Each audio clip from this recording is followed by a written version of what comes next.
they might not hear enough? It is important to hear from voices on both sides of the aisle. But make no mistake, this is a Republican Party that has gone along with the president's violent rhetoric for the last 4 years. And so, yes, I applaud them for speaking out now. It is easy, however, to say that they should have done this much earlier during the time. But I'm also concerned the only person who can really tamp down this violence right now is the president. And as you may have seen, he put out a statement this afternoon, which only fans the flames even more. He continues to say that he loves these people. He supports what they're doing. He does tell them to go home, but he continues to foster these theories about the election being stolen. He talks about the other side being so bad and so evil. Again, he's not demonstrating the leadership that he should.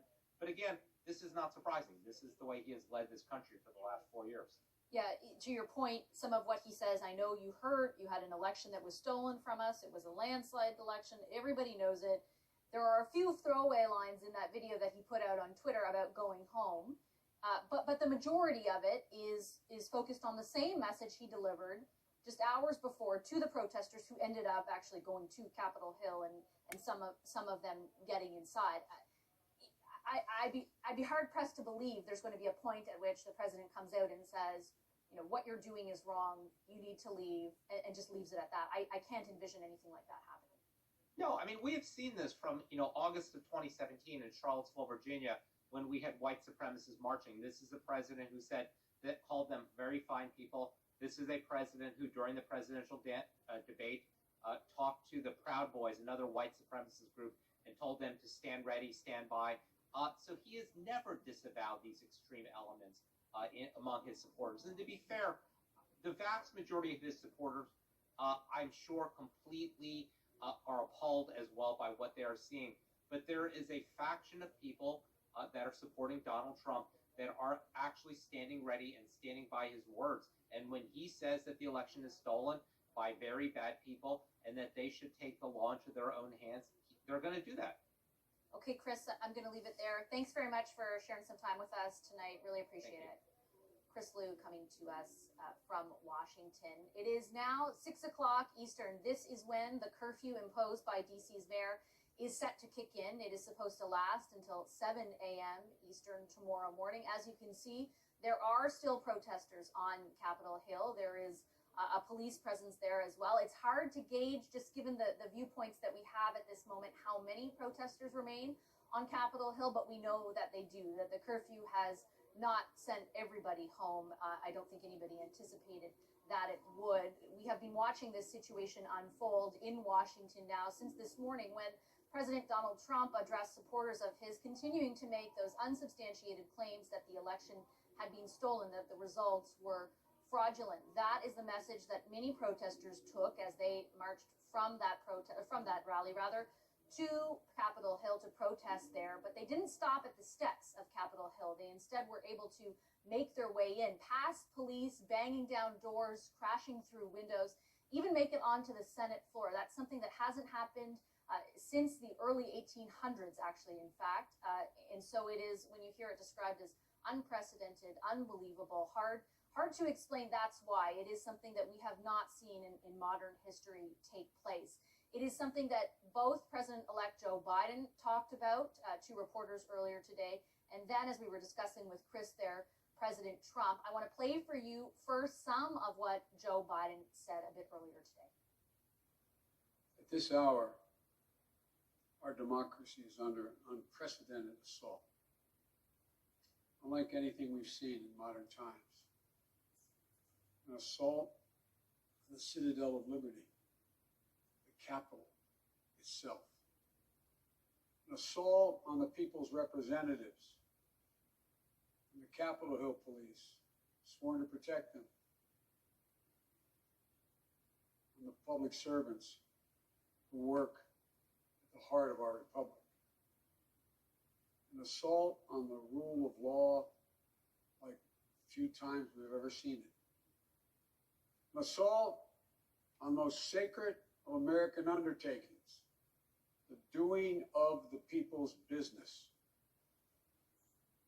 Let me be very clear. The scenes of chaos at the Capitol do not reflect a true America, do not represent who we are. What we're seeing are a small number of extremists dedicated to lawlessness. This is not dissent, it's disorder, it's chaos, it borders on sedition, and it must end now. I call on this mob to pull back and allow the work of democracy to go forward. You've heard me say before in different contexts, the words of a president matter, no matter how good or bad that president is. At their best, the words of a president can inspire. At their worst, they can incite. Therefore, I call on President Trump to go on national television now to fulfill his oath and defend the Constitution and demand an end to this siege, to storm the Capitol, to smash windows, to occupy offices, the floor of the United States Senate, rummaging through desks, on the Capitol, on the House of Representatives, threatening the safety of duly elected officials. It's not protest, it's insurrection. The world's watching. Like so many other Americans, I am genuinely shocked and saddened that our nation, so long the beacon of light and hope for democracy, has come to such a dark moment. Through war and strife, America's endured much. And we will endure here, and we will prevail again, and will prevail now. The work of the moment and the work of the next 4 years must be the restoration of democracy, of decency, honor, respect, the rule of law, just plain, simple decency. The renewal of the politics. That's about solving problems, looking out for one another, not stoking the flames of hate and chaos. As I said, America's about honor, decency, respect, tolerance. That's who we are. That's who we've always been.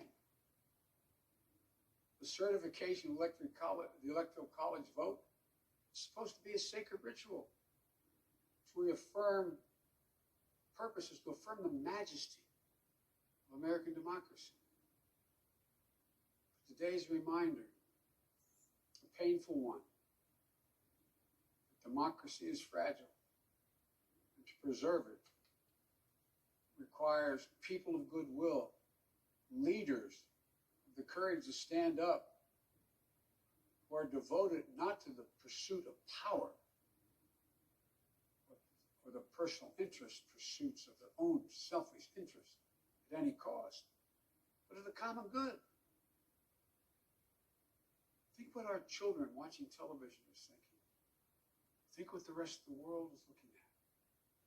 For nearly 2.5 centuries, we, the people, in search of a more perfect union, have kept our eyes on that common good. America is so much better than what we're seeing today.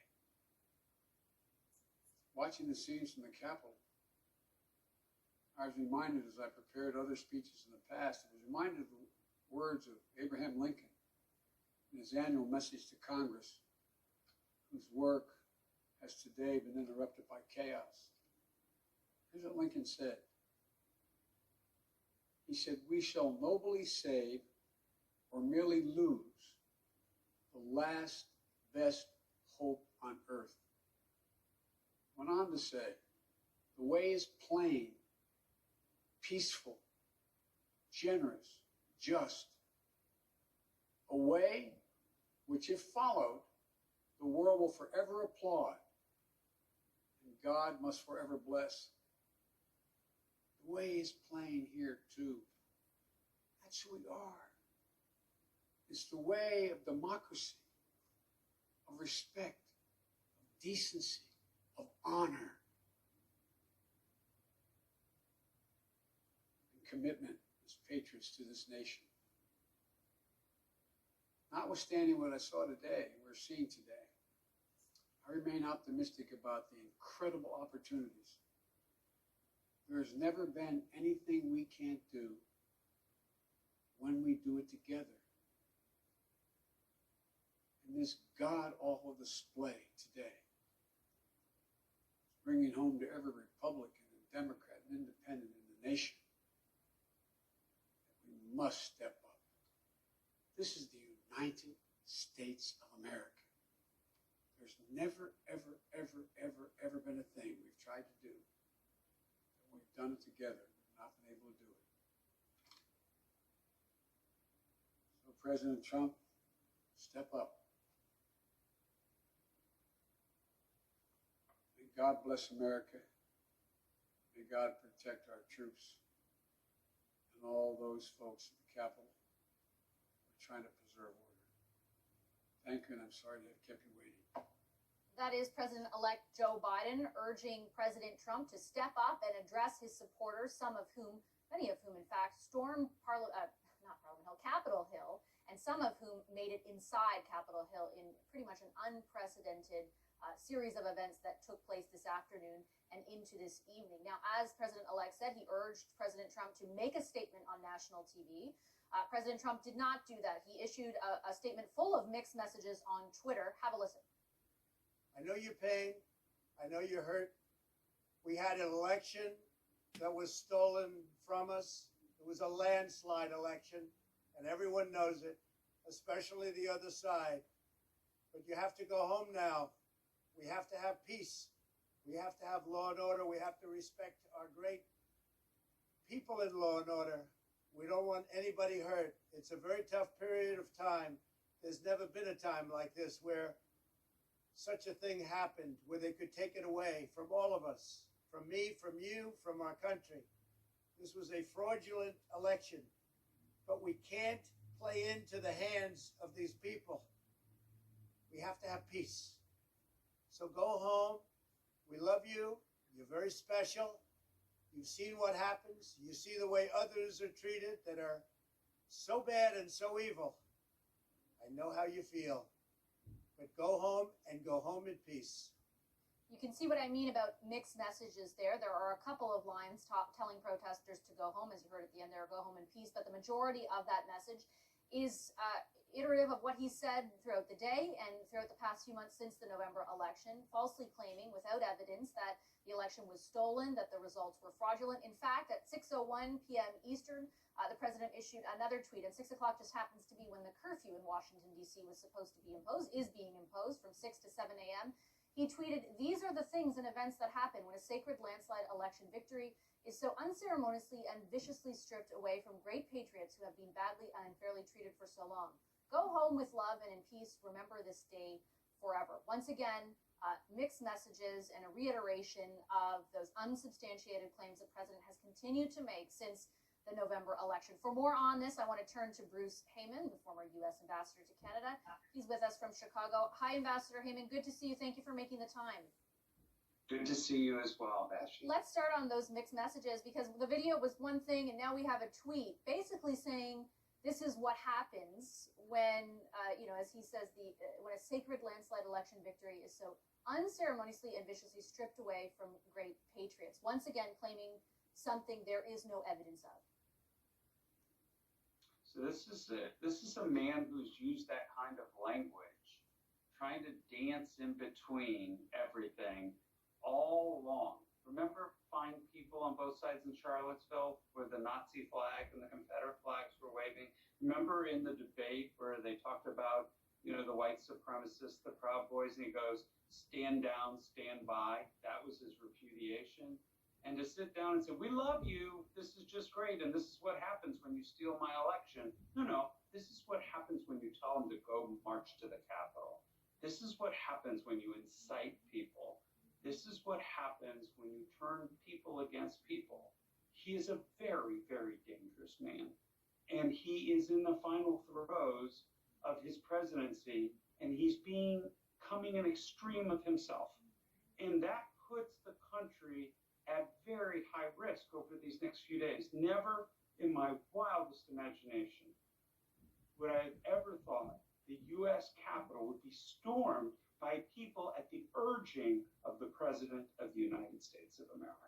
Yeah, I wanted to And ask. so Sorry, here we are. I just wanted to ask you because you have been an outspoken critic of the president. You made no secret of that. But did you ever anticipate that it would get to this level at this point in time? No, how could you? I mean, this building, which is right behind you. This is the inauguration of Barack Obama, which I had attended. Was in my office in Ottawa the whole time that I was serving there.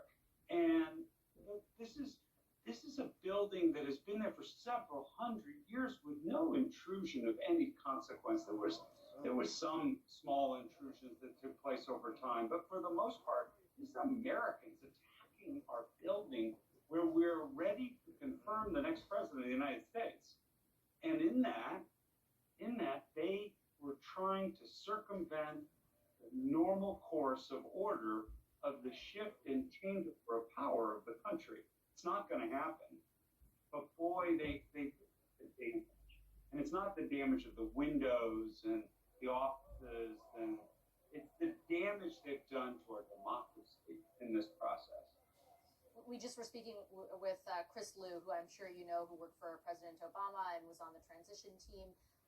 He worked in Capitol Hill for a number of years, and he was just talking about sort of the feeling he had watching people inside. You know how sacred that building is, and I see you shaking your head right now. I'm just wondering from your perspective too, what that was like to watch as someone who does value that building and the sacred nature of it so much.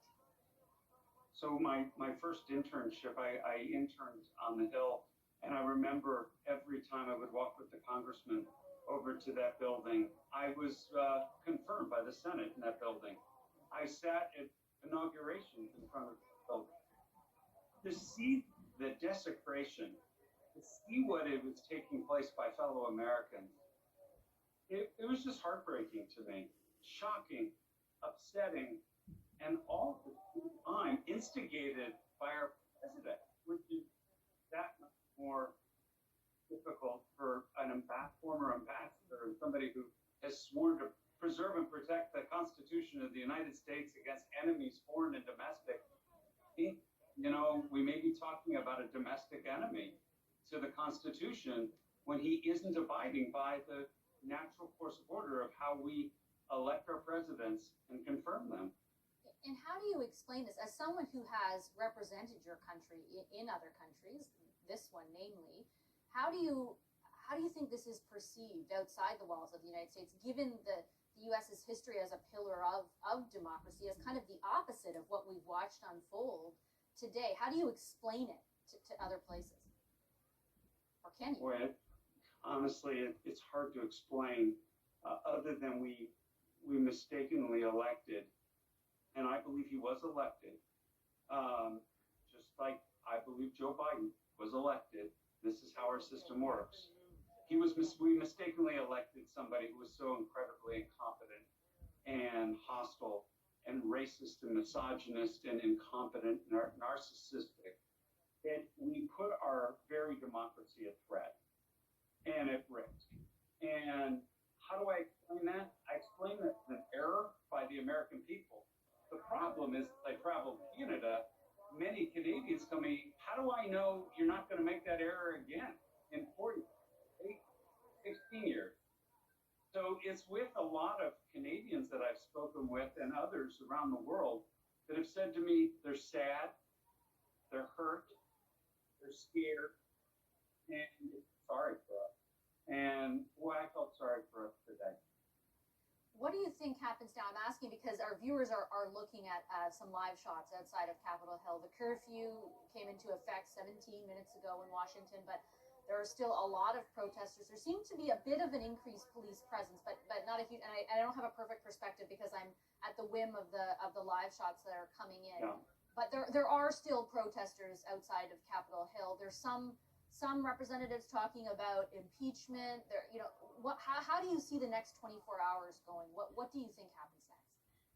So a couple things. First of all, my daughter's 8 blocks from the Capitol. She She's okay? right there on Capitol. She lives on Capitol Hill. She's okay, but it's a scary time for people living in their apartments or homes, knowing that this is all going on right outside their windows and doors. So it's not just the people you see that are interacting there. This is a whole community of people that live there and interact in that society that are in shelter in place. Can you imagine? We have lockdowns going around the world because of COVID. In the capital of the United States of America, we have lockdown because of violence in the capital instigated by the President of the United States. The next 24 hours is going to be critical. I think nighttime is always a scary moment in terms of violence and activity. That's why the mayor instituted a curfew. And then they have to figure out how to peacefully dismantle this large group of people and get them out of here so that we can get back to the business of confirming the next president of the United States through the electoral vote. Some people will call for impeachment. That is going to probably be at least a serious debate among some people. And the reason for that is why do that if you have 2 weeks? Well, if you're convicted in impeachment, you can't ever hold office again. And so that is like, okay, maybe this is the way to shut it down. Some people will talk about the 25th Amendment, where the vice president and a team of his cabinet, coordination with Congress, can take the president out of his authority and make Mike Pence the acting president. And then a larger number of people, my guess is, let's just get through the next couple of weeks and let's do what we can do to protect the realm here. And, let's not incite any more difficulties between the people who think it was robbed versus those who know that this was a legitimate election. And so it's going to be a critical period of time over the next 24 hours. And it shouldn't have been. This should have been a perfunctory, exercise of just confirming the votes that were confirmed by all the states, which were the votes of the American people. What's your instinct that you laid out sort of different paths that can happen? What's your instinct about the path, for example, that President-elect Biden will pursue? My guess is he'll want to just say, let's see if we can get to inauguration without inciting this and making this any more difficult. That might be the path. But it's a little bit out of his hands because this is going to be more constructed, I think, out of the House of Representatives and the Senate. And we'll see how it goes from there. I mean, this could take on a life of its own because, the president has, crossed a number of lines this week, especially with that phone call with the Secretary of State in Georgia and the way he conducted himself. That was like a mobster. You're going to find 11,780 votes. I just want more than I need. So go find it. Just tell everybody you recalculated it and just make it happen. And so, and then, of course, we have them calling all the people to Washington and then telling them to go march on the Capitol. I mean, it's going to be a very difficult number of days for people in authority in Washington to either turn their head and let it go for a couple of weeks or go full gun for that. And so I don't know which way it's going to go, but I think that it's definitely, cause people to get, more energized in taking it to them. Just before I let you go, Ambassador, the Prime Minister just a few minutes ago tweeted out a statement. He said, Canadians are deeply disturbed and saddened by the attack on democracy in the United States, our closest ally and neighbor. Violence will never succeed in overruling the will of the people. Democracy in the U.S. must be upheld, and it will be. Your reaction to that statement? So I think it's a beautiful statement. And first of all, I know what it takes to construct this language and words. And, this isn't just, the Prime Minister standing on the porch and just typing it out with his thumbs on his phone. This is very well thought out, and it's a very specific message for both Canadians and the Americans. And it has tone in it that's very similar to Joe Biden about democracy and about the fragility of democracy. And look, for both of us, we want to ensure our neighborhood is filled with democracy and peacefulness. And I'm sure it is a scary time for many Canadians to see America behave this way. Okay, Ambassador, I'll leave it there. I wish the best for your daughter, 8 blocks away, as you said, in Capitol Hill, sending her our best wishes. And thank you very much for making time for us this evening.